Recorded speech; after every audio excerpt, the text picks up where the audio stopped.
Oi, Vera. Oi, Graça.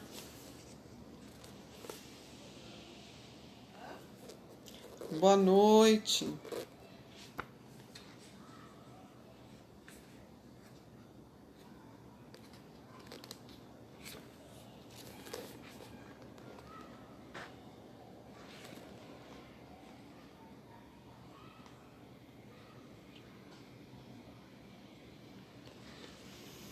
Tudo bem?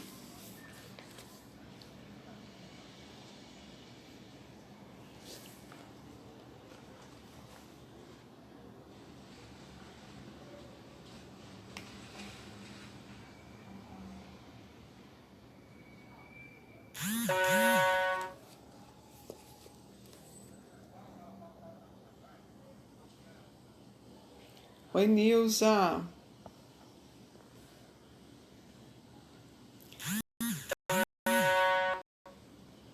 Boa noite.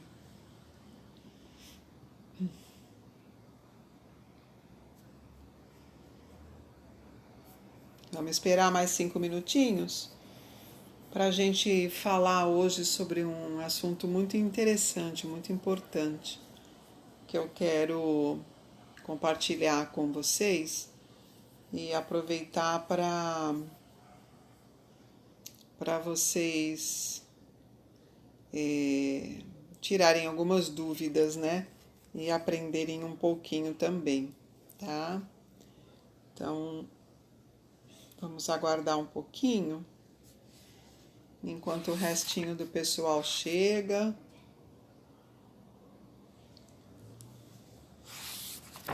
Quem já trouxe a sua aguinha? Ah, eu sempre trago a minha. Oh, cocheira de mãe.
Então vamos lá.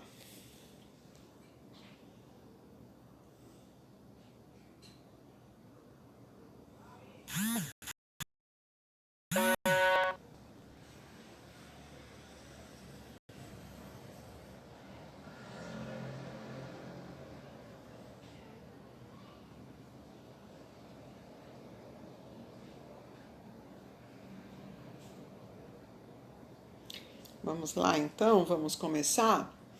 Bom, deixa eu falar para vocês uma coisa muito importante, muito legal que eu acho que a gente pode fazer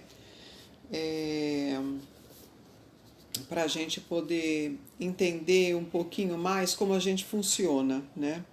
Então, nós sabemos que os nossos pensamentos, os nossos sentimentos é muito importante nesse momento que nós estamos vivendo. Oi, Darlene. E exatamente como a gente pensa e como a gente fala, que a gente começa a se autoconhecer e trabalhar tudo aquilo que a gente quer construir em nós, né? Então, nós conhecemos várias terapias e temos comprovado diariamente que nós somos um campo de energia, né? E que nós trabalhamos com as nossas doenças e o nosso bem-estar através dessa energia, deste campo energético. É por isso que dentro da barra de Axis, a barra de Axis ensina a gente não só a receber a terapia, que é os nossos pontos, né, que nós temos na cabeça, que precisam ser ativados, e não só esses pontos, mas também a importância de pensar, falar e sentir de uma forma positiva. Então, dentro da barra de Axis, nós aprendemos que quando nós queremos alguma coisa, a gente repete diariamente, né? Universo, como pode melhorar, né? E tudo aquilo que você pergunta para o universo, ele vai te responder, né? E uma das coisas que a gente costuma repetir também muito, que a barra nos ensina, tudo vem a mim com facilidade, alegria e glória, né? Então se a gente pega assim o hábito de estar, é que nem o hábito de nós estarmos na live todos os dias, né? Se nós adquirimos, oi Beth, se nós adquirimos o hábito de todo dia perguntar, universo, como pode melhorar, né? Ou, universo, surpreenda-me, né? Ou, tudo vem a mim na facilidade, alegria e glória. Se a gente pega este hábito, a gente começa a conversar com o universo, mandar para o universo o que a gente está pensando, desejando, e ele responde. Ele vai responder enviando de volta aquilo que nós estamos procurando, falando, né? Então, isto é comprovado, isto é sensacional, porque todas as vezes que nós fazemos isso, nós podemos comprovar como isso funciona, né?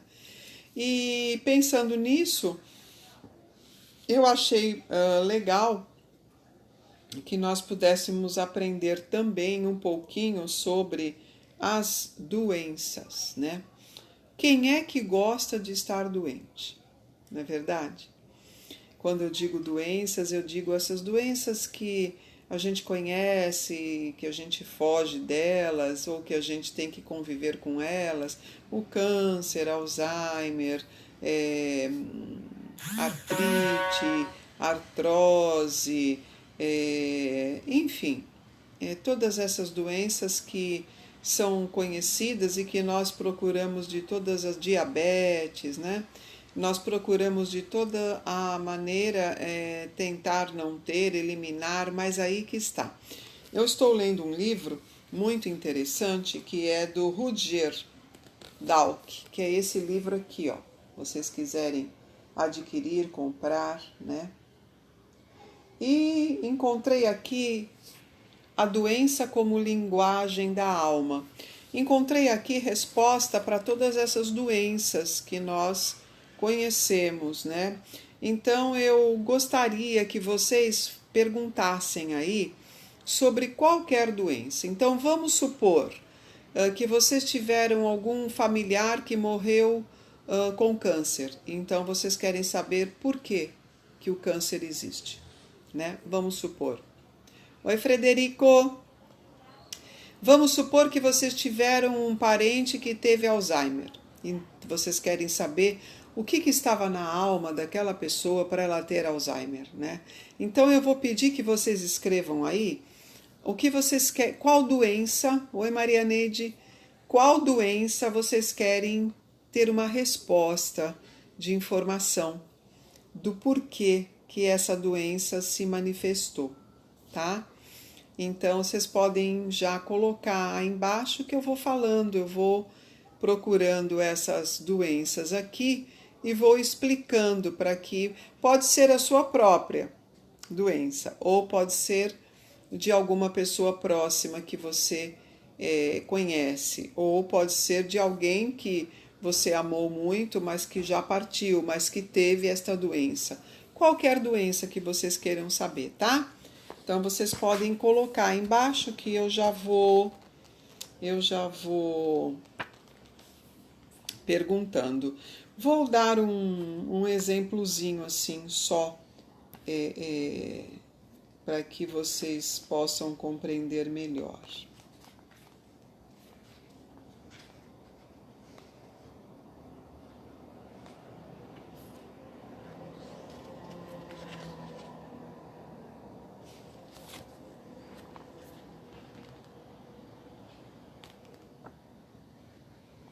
Nós temos aqui, este livro aponta tudo que é mais comum, tá? Problemas de postura, cifose, lordose, espinha esticada, tudo, gente, que é mais comum, escoliose, paralisia causada pela medula, problemas nos ombros, aqui explica por quê, né? Tudo relacionado com a alma. E aí, quando nós identificamos essas doenças, essas dores, aí tem as perguntas. E é nessas perguntas que a gente vai compreender o que a nossa alma está sentindo, pedindo, não tendo ou precisando, né? Então é muito interessante. Então deixa eu falar uma doença aqui que é mais conhecidinha. Tá. Muita gente tem reclamado e tem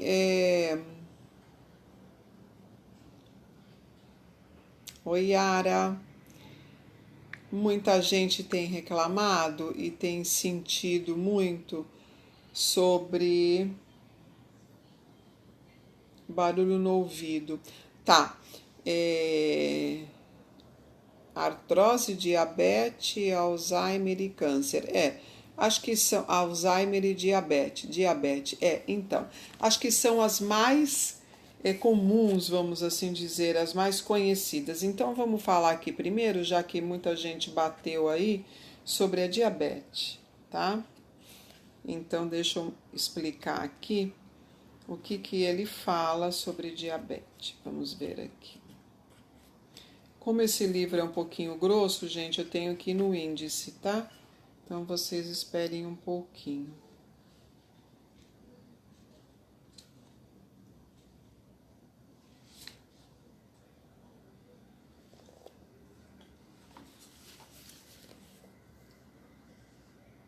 O que eu achar primeiro, diabetes, Alzheimer, o que eu achar primeiro eu vou falar. Tá. Apareceu aqui primeiro o mal de Alzheimer, então deixa eu ir lá na página dele e vamos falar um pouquinho, ler um pouquinho sobre ele, tá? Alzheimer.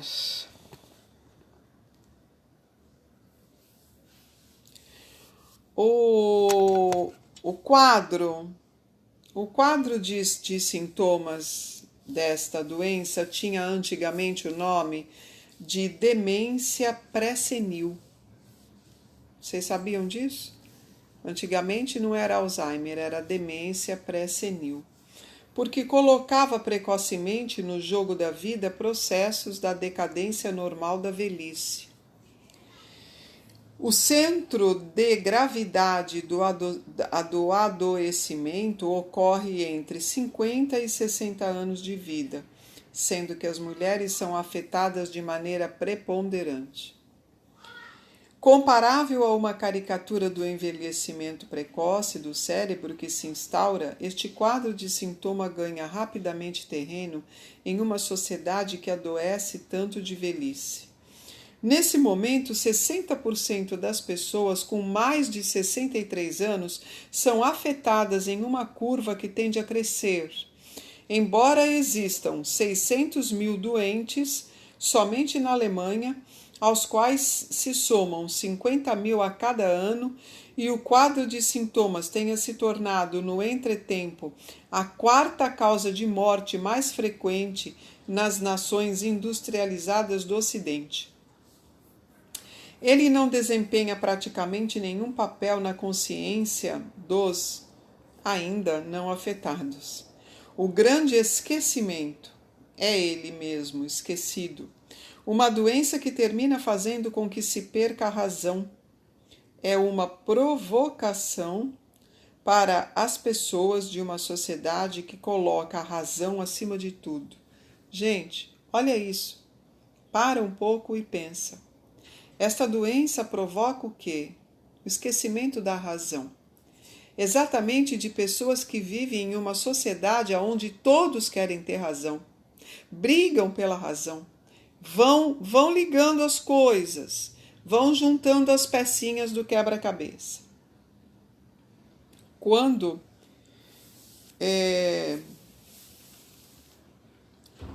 o psiquiatra bávaro Alois Alzheimer a descreveu pela primeira vez há quase um século, os médicos já não queriam saber nada a respeito.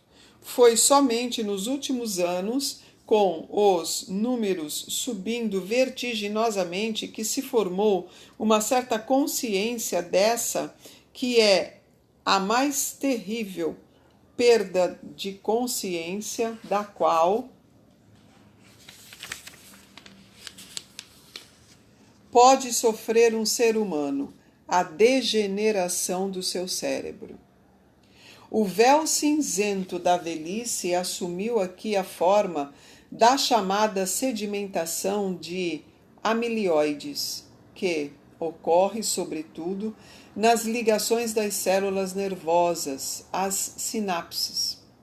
Esses depósitos de albumina combinam-se com ligas de alumínio, formando uma espécie de argamassa e emparedando tanto o interior como os prolongamentos dos neurônios.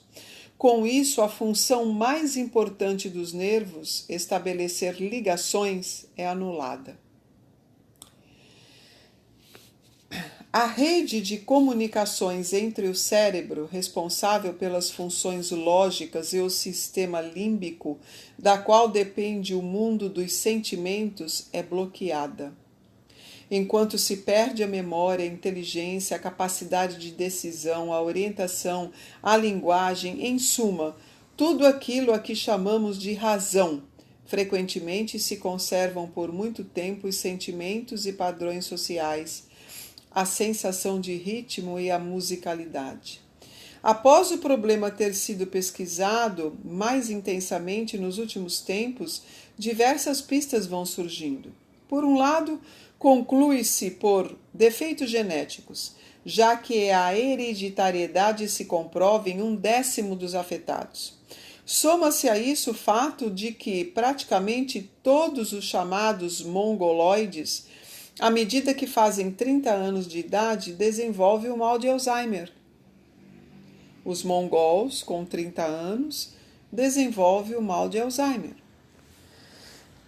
Nesse ponto, os dois quadros de sintomas poderiam ter em comum um defeito no cromossomo 21. Os mongóis, mongols, eles têm um defeito no cromossoma 21.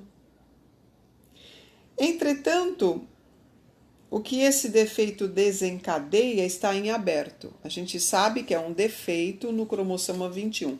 Mas o que desencadeia este defeito? Quais os sintomas deste defeito?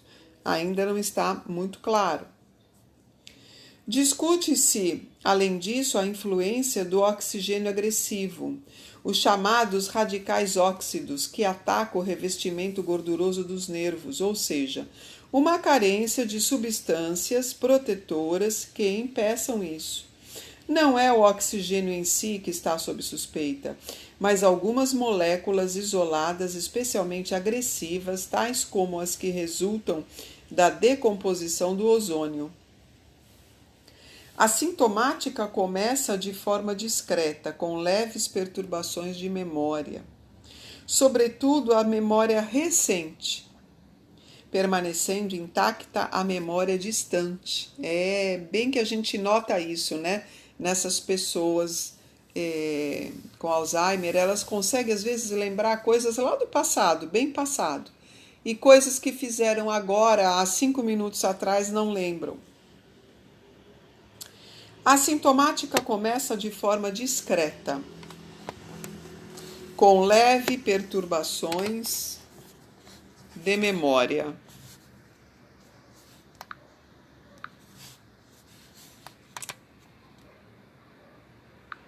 O que aconteceu aqui? Minha tela ficou azul, né? Nossa, que estranheza. Peraí, gente. Deixa eu ver o que houve aqui. O que aconteceu? Vocês estão me vendo bem? Nossa. Ah, entendi. Ela virou para lá. Agora. Oi, Vera. Entrou. Então, nós estamos falando sobre a doença, a linguagem, a doença como linguagem da alma. Tudo está na alma, né, gente? Tudo está na alma. Como eu sempre falo, a doença pega onde primeiro? É no espírito, na alma, é no espírito. Depois vem atingindo os corpos, mental, emocional, até chegar no físico. O físico é o último corpo que grita, que aciona aquela luzinha SOS. Eu não aguento mais. É assim que o corpo faz, né? Então a gente vai ter que olhar de trás para frente para a gente poder curar. Bom, então vamos começar a falar aqui, vamos dar continuidade, dizendo que à medida que a doença progride, levando ao declínio de forma lenta e implacável, frequentemente somam-se a isso inquietude e agitação, que forçam o paciente a dar pequenos passos, além de perturbações de orientação e de linguagem, problemas com o reconhecimento, bem como dificuldades para levar a cabo atos coerentes, finalmente depressões, e mais raramente perturbações eufóricas do ânimo. O quadro de sintomas ocorre sempre na segunda metade de vida, o que quer dizer a época do retorno e do recolhimento. A interpretação do sintoma aponta para a relação com o caminho de desenvolvimento e mostra como a ligação com esse caminho se perdeu, ou seja, foi empurrada para o corpo. A exigência cristã de voltar a ser como as crianças mergulhou nas sombras. Os afetados se tornam infantis e regridem no sentido concreto. Entende por que eles regridem? Entende porque muitos viram criança e acabam chamando os seus filhos de mãe, né? Eu vejo muito isso. Quase todas aquelas pessoas que adquirem, né, Alzheimer, chega um certo momento que eles já não reconhecem, mas eles confundem, né? E aquela filha, aquele filho que vai cuidar, eles invertem os lugares, né? E chamam de mãe. Os lapsos progressivos da memória recente mostram como se desistiu da responsabilidade por aquilo que está próximo. Os pacientes esquecem sua vida no sentido mais verdadeiro da palavra, partindo do presente e retrocedendo cada vez mais no passado. Com o colapso da memória, eles são forçados impiedosamente a viver no presente, ou seja, o passado e o presente tornam-se uma e a mesma coisa. A vida no aqui e agora, o objetivo do caminho do desenvolvimento tem algo de horrível sobre essa forma não redimida. No mergulho redimido, no momento presente, as tarefas essenciais da vida na polaridade ficam para trás, enquanto nos pacientes de Alzheimer a inquietação e a agitação traem tudo aquilo que eles ainda têm diante de si.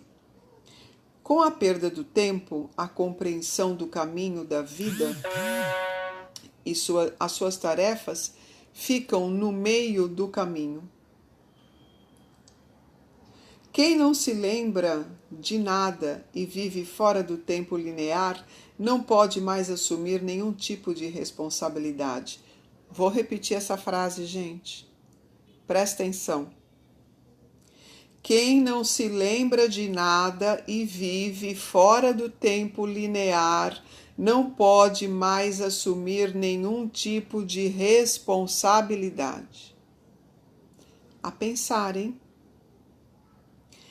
A perda do sentido de orientação vai na mesma direção. Nenhum objetivo foi alcançado no fim da vida. Perdeu-se o caminho. Os pacientes não sabem mais aonde estão, nem para onde isso leva. Com a orientação, eles perderam, literalmente, o Oriente, a direção da qual provém a luz, segundo as Escrituras Sagradas. Ao final do seu caminho não há luz e, portanto, não há esperança. As depressões frequentes envolvem essa ausência total de perspectiva e de esperança, a falta de prudência e de consideração, que de forma tão inquietante pode dar nos nervos das pessoas próximas, surge de maneira quase forçosa. Como todas as funções de controle da razão se interrompem, as emoções podem ser descarregadas sem empecilhos, como acontece com as crianças pequenas. Aquilo que os pacientes sempre estancaram ao longo de suas vidas, seja devido à educação que tiveram ou por outras considerações, pode agora abrir caminho. O sofrimento que especialmente à noite adquire proporções impressionantes quando os pacientes despertam em pânico e aos gritos ou perambulam pela casa, é difícil de entender para as pessoas que cuidam dos doentes. Como os pacientes estão sem orientação e sem memória.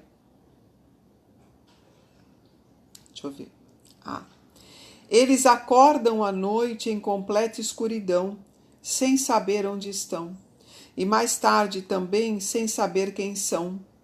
Deixar acesa uma pequena luz mais simbólica que outra coisa já pode ser suficiente para acalmá-los, da mesma maneira que alivia o lado escuro da realidade para as crianças. Absolutamente mais que qualquer outra coisa, o sintoma deve ser entendido como um voltar a ser criança que mergulhou no corpo. Frequentemente, os pacientes seguem a pessoa que os cuida como crianças pequenas, adoram pendurar-se na barra de suas saias ou pelo menos garantir sua proximidade por meio de sinais acústicos, tais como cantar, assobiar. Assim como as crianças pequenas, eles odeiam portas fechadas e insegurança. Do que eles mais gostam é estar no ambiente ao qual estão acostumados, de acordo com as circunstâncias. Podem reagir em pânico diante de surpresas, e de acordo com as circunstâncias podem reagir em pânico por causa das mudanças, mesmo que bem intencionadas. Eles não podem fazer absolutamente nada com os argumentos, mas reagem agradecidos e com alegria a atenções, tal como afagos, elogios. Caso se queira evitar ataques de fúria, é preciso dar-lhes razão sempre que possível, deixar que ganhem nos jogos e fundamentalmente assumir toda a culpa sobre si. Finalmente, eles precisam ser cuidados como crianças, sob todos os pontos de vista, desde alimentar-se até limpar-se. Enquanto os pacientes retornam ao princípio de suas vidas, exigem do seu ambiente uma humildade tão difícil de conseguir como escassas são as esperanças de melhora. A inquietação, chamada de acatisia, que leva o paciente a dar passinhos minúsculos de um lado para o outro, é testemunho do ímpeto de caminhar, mas também de que os passos são demasiados pequenos e sem direção. Os pacientes giram em círculos. A incapacidade de permanecer sentado e circunspecto. Deixa eu ver aqui, peraí. E circunspecto demonstra a necessidade de comunicação, a ligação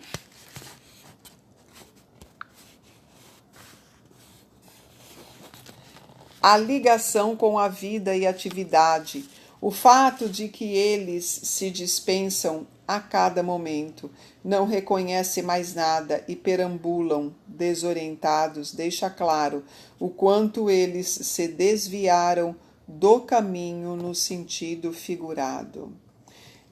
Então, assim, gente, presta atenção. Nós estamos falando de um sintoma físico que foi causado na alma, tá? Presta atenção o que significa o Alzheimer.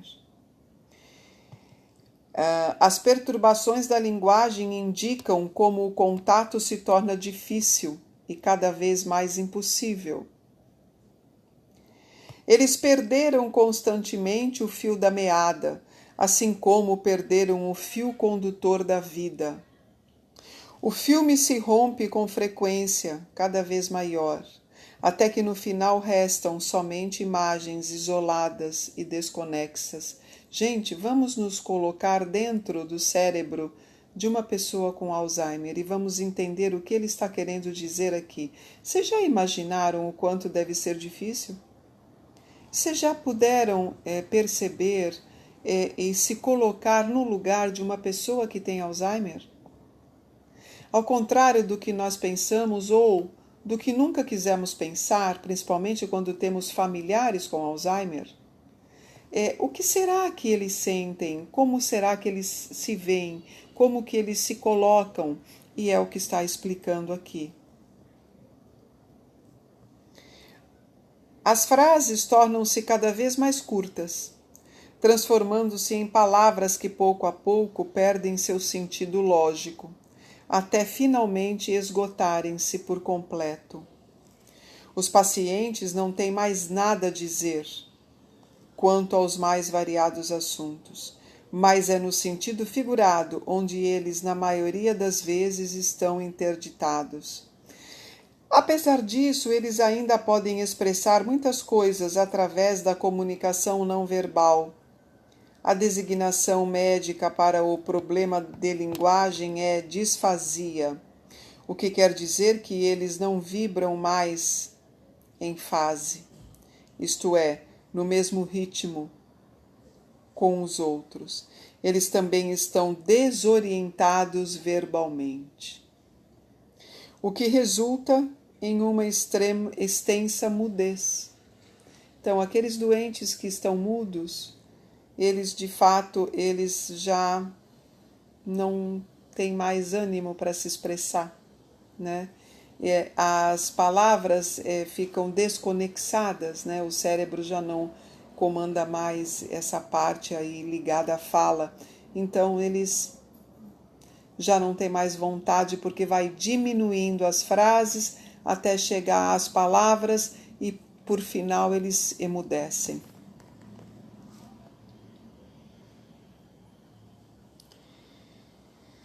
Eles também estão desorientados verbalmente, o que resulta em uma extrema mudez. A agnosia, um outro sintoma, designa a incapacidade de reconhecer. E, ao final, chega ao ponto em que os pacientes não conhecem mais nem a si mesmos. Já pensou? Já pensaram nisso? O conhecimento de si mesmo, como objetivo do caminho humano, mergulhou nas sombras, assim como naturalmente o mundo também não pode mais ser reconhecido como tarefa. A apraxia, ou incapacidade de executar ações práticas impede que os recursos da vida sejam aplicados de uma maneira que faça sentido. Os pacientes afundam na inatividade e no desamparo. Eles também não podem mais lidar com um mundo que eles não reconhecem mais. Como é que eles vão lidar com um mundo que eles não reconhecem mais? Os estados depressivos reduzem o tema a seu denominador comum de maneira mais clara possível. A palavra depressão também pode ser entendida como distensão. E, de fato, ela representa uma forma não liberada de relaxamento. Os pacientes se deixam cair anímica e fisicamente e deixam as preocupações de suas vidas para o ambiente. Mostra-se aqui de forma drástica que o retorno às origens da vida mergulhou nas sombras. Em vez de voltar a ser criança do ponto de vista redimido, eles regridem à idade infantil física, anímica e espiritualmente. Em vez de novamente colocar-se admirados diante do milagre da vida, com a boca e o coração abertos, eles afundam na mudez. Em vez de conquistar o círculo da vida com pequenos passos, eles giram em círculos com passos minúsculos e se dispersam. Eles voltam a se refugiar na falta de responsabilidade da infância. Volta para a infância. Criança não tem responsabilidade, né? Criança não assume nenhum problema, não responde por nada.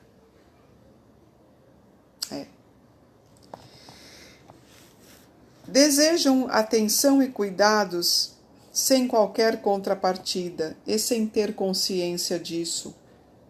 Exerce poder ao impor às famílias inteiras ou a indivíduos próximos uma responsabilidade que eles de maneira alguma estão dispostos a assumir. A imagem do neurônio emparedado, com suas ligações ininterruptas, tornadas inúteis, que agoniza lentamente, é o impressionante espelho anatômico da situação.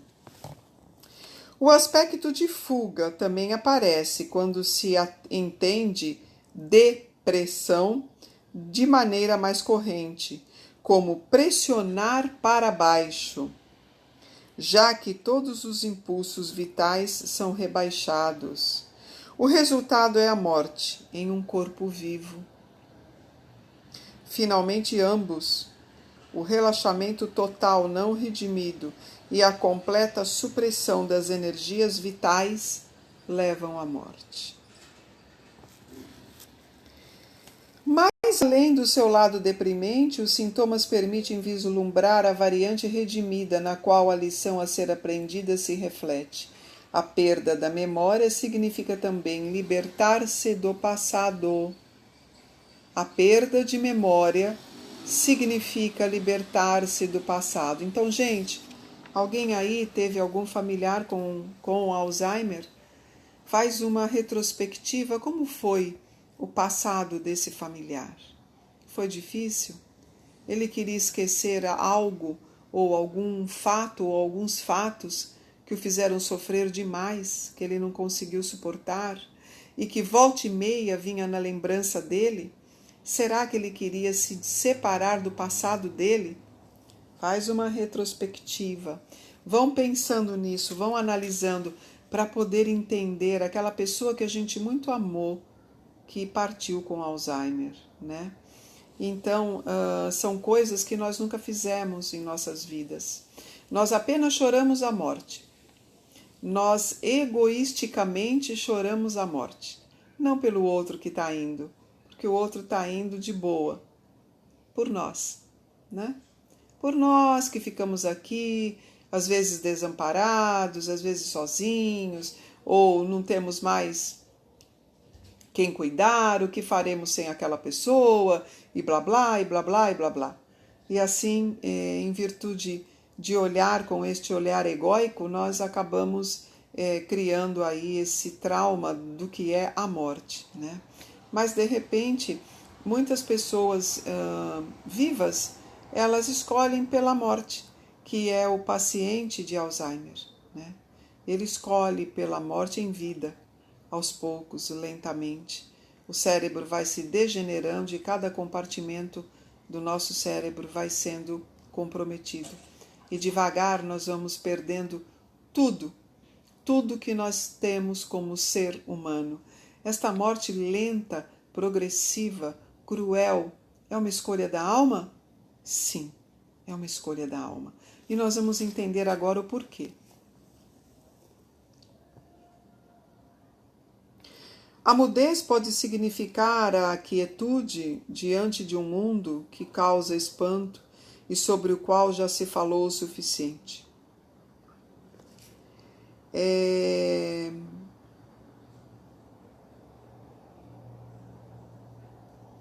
Deixa eu ler aqui um pedacinho de uma comparação aqui. A desorientação e a incapacidade de saber quem se é faz pensar em paralelos mitológicos. Vamos falar um pouquinho da mitologia, vamos dar uma comparada. Pode emergir Ulisses, cujo reconhecimento de que era ninguém lhe salvou a vida perante o gigante antropófago Polifemo. Ele tinha prendido Ulisses e seus companheiros em uma caverna e ameaçava devorá-los, mas Ulisses já tinha aprendido o suficiente em seu longo caminho. Quando Polífemo perguntou quem ele era, ele respondeu: ninguém. Em seguida, Polífemo se deixou burlar e o deixou passar. A pretensão do ego de ser singular e extraordinário pode ser vislumbrada na volta ao lar da alma, que a Odisseia descreve. Isso pode culminar no reconhecimento da própria ignorância diante do mistério da criação. Por muito que o ego tenha se inflado, em última instância, ele é insignificante e um ninguém. Esses reconhecimentos forçam o quadro de sintoma de maneira drástica. Ulisses e Sócrates mostram a liberação dessa tarefa em plena consciência. Immanuel Kant pode explicitar o quanto é importante esse passo de relativização e superação de toda inteligência e volta ao lar, ou seja, o retorno. Ele, considerado o ponto mais alto do conhecimento daquela época, contraiu o mal de Alzheimer aos 80 anos de idade.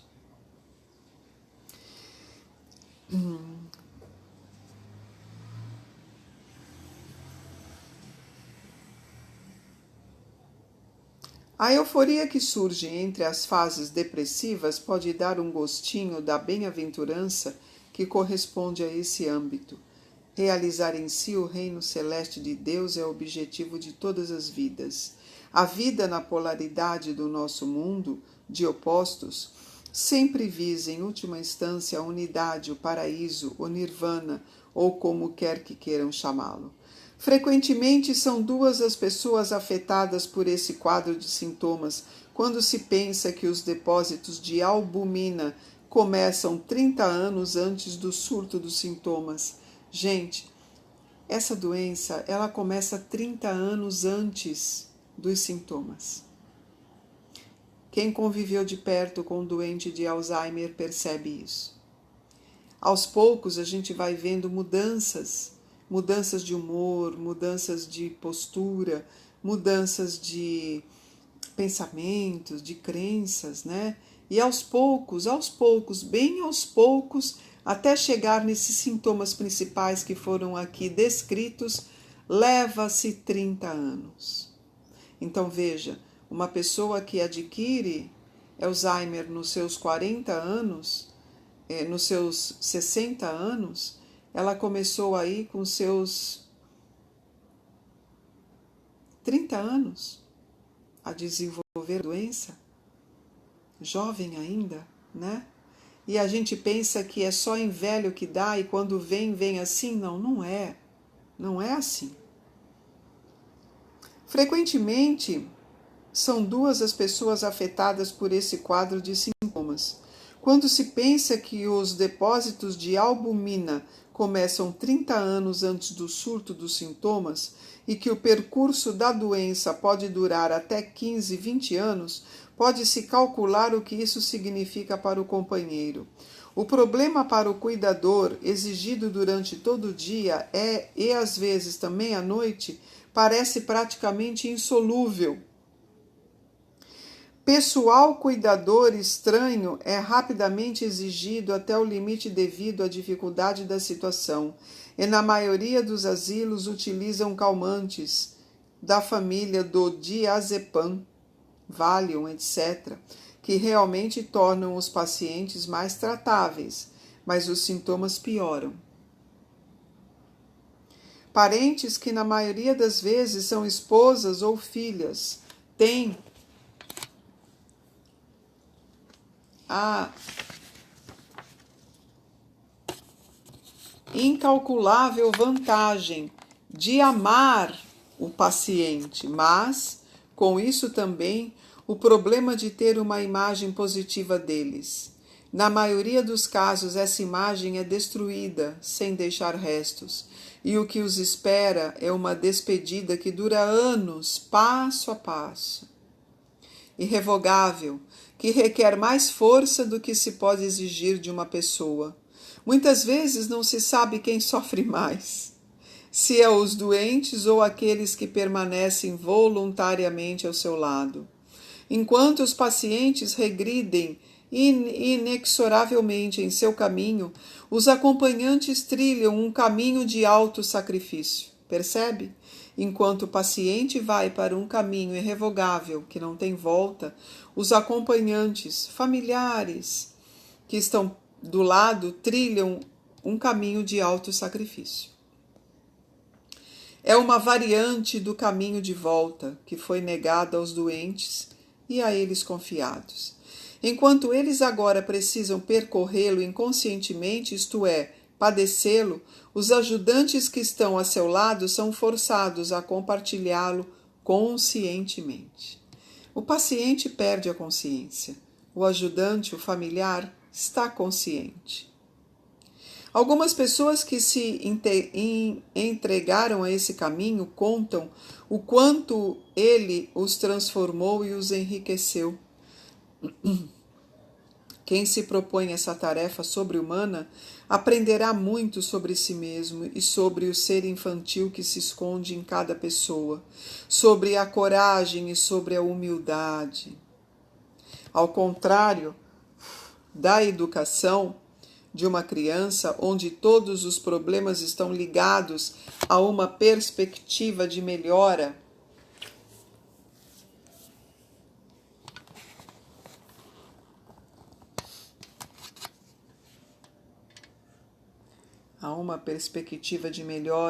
o deprimente aqui é o conhecimento de que essa perspectiva não existe.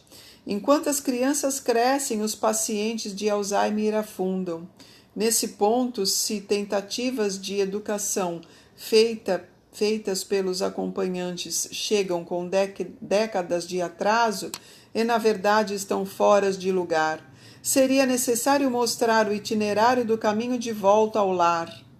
A fase mais importante e mais difícil do caminho humano, a descida às trevas, tomou forma. E não é menos importante e mais difícil do caminho humano. A descida das trevas forma, então, a importante tarefa para o condutor de almas, voluntário, do que para os que são conduzidos. Percorrer esse caminho faz lembrar a história de Orfeu e Eurídice. Embora em nosso mundo, na maioria das vezes,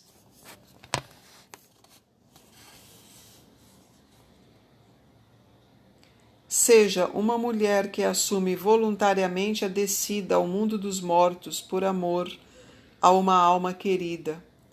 Com essa base, torna-se compreensível quando parceiros, cuidadores ou crianças relatam os momentos felizes do amor que somente pode se manifestar quando a couraça intelectual se desmorona. Nos estágios posteriores do caminho que se aproxima cada vez mais das trevas impenetráveis, essas experiências precisam então ser também sacrificadas. O amor individual pelo ser humano individual transforma-se necessariamente em um amor suprapessoal que tudo abrange, pois a pessoa que se conheceu tão bem desapareceu na escuridão. E é como se ficássemos somente com a sua forma infantil. Dentro, então, há somente um tedioso vazio. A pessoa iluminada também desiste do seu ego e sua individualidade desaparece quando ela entra no grande vazio. A diferença essencial, entretanto, está na consciência.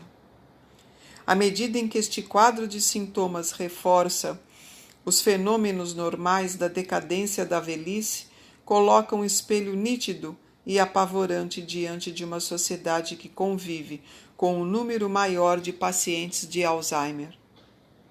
Para nós, a velhice quer dizer muitas vezes tornar-se infantil, seja com base na esclerose do cérebro, outras formas de demência, derrames múltiplos ou a degradação normal do cérebro. A tarefa propriamente dita, entretanto, é retornar conscientemente e voltar a ser como as crianças. Agora vem a parte mais interessante. Perguntas para o início do quadro dos sintomas e para os cuidadores. Primeiro, alcancei a curva? Encontrei o ponto de retorno em minha vida? Eu o utilizei para voltar para casa? Segunda pergunta. Como vai a criança que há em mim? Mantive a ligação com ela? E volto a aproximar-me dela na velhice? Volto a aproximar-me das crianças? Terceira pergunta. Pelo que poderia me orientar? De onde teria de vir a luz em minha vida? Que ajuda desejo de utilizar? Quarta pergunta. De que maneira sempre volto a perder contato com outras pessoas e com a vida? Quinta pergunta. Como é que recuso a responsabilidade por minha própria vida? Então, assim, gente,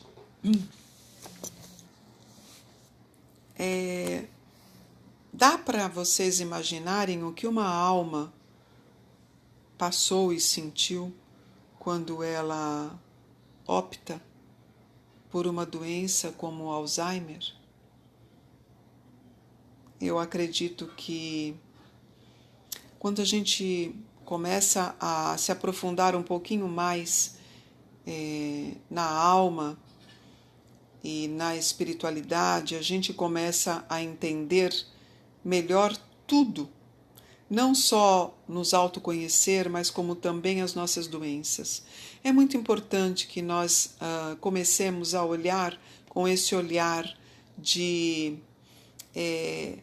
da onde vêm esses sintomas? Por que esses sintomas existem? Não importa o nome. A doença não precisa de nome para ser doença. Doença é doença. Doença é algo que o nosso corpo físico está sinalizando que tem algo errado com os nossos corpos e começa no espiritual, começa no espírito, começa na alma. Algo errado vem de lá, do espírito, né? Não necessariamente que nós tenhamos passado por algo aqui nesta vida, para quem acredita em reencarnação. Podemos trazer muitos sintomas de outras vidas, né? Algo que nós que nós queríamos muito fazer e não conseguimos em outra vida, e aí a gente desencarna em uma depressão, em uma tristeza, e levamos conosco essa lembrança a nível inconsciente, claro, mas levamos essa memória, né? Lembrança não, memória, de que nós fracassamos em alguma forma, de alguma maneira, em alguma situação. Então a alma já nasce doente.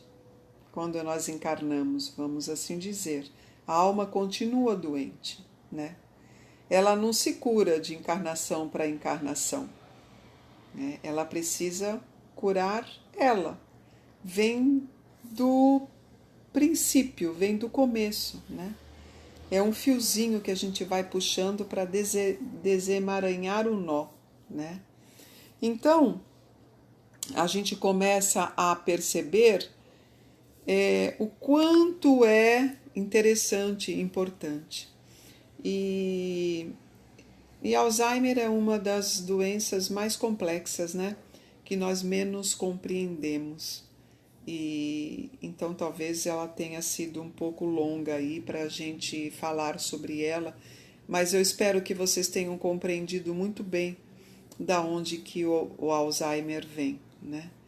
E na próxima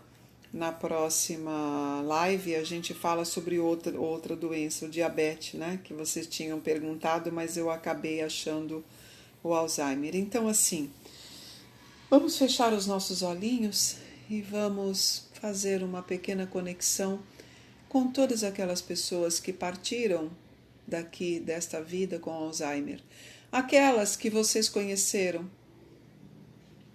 aquelas que fizeram parte da família, aquelas que foram conhecidas, mães, pais de nossos amigos, tias, tios, avós, avós, de nossos amigos, de nossos vizinhos, seja lá de quem for, mas pessoas que nós tínhamos contato e nós conhecemos. Todas essas pessoas que você reconhece, lembra, conhece, que partiram daqui com Alzheimer. Vamos agora mentalizá-las. Vamos colocá-las na nossa tela mental. O rosto delas. Como elas eram quando elas não tinham ainda os sintomas da doença. Não tinham os sintomas, mas a doença. Vamos colocá-las na nossa tela mental todas e vamos fazer uma reverência. Vamos reverenciar. E vamos dizer: eu te reverencio por tudo que você passou e viveu. Eu te reverencio por tudo que você quis construir e não conseguiu. Eu te reverencio por tudo aquilo que você idealizou e se frustrou. Eu te reverencio por tudo aquilo que na construção foi destruído para você. E nessa reverência, nós então abrimos o nosso coração e oferecemos toda a luz, todo o amor, todo o carinho, todo o respeito por esta alma que muito sofreu, que se arrependeu, que se culpou, que não viu mais saída, que não encontrou o caminho, que as palavras ficaram inúteis e vazias, que as lembranças foram cruéis, que o passado foi triste e doloroso. E de tudo isso, o sintoma da doença, Alzheimer, traz o afastamento da lembrança do passado, o afastamento da consciência, da razão, o afastamento de quem eu sou, de quem eu fui, o que eu fiz, o que eu não fiz, da culpa, dos medos, do remorso.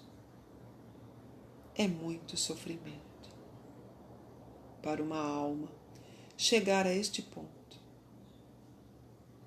de se desconectar, como se tivéssemos sentido: eu tentei, mas não deu, estou indo embora. e simplesmente abandona o corpo físico e vai embora. Eu reverencio a todos os pacientes de Alzheimer.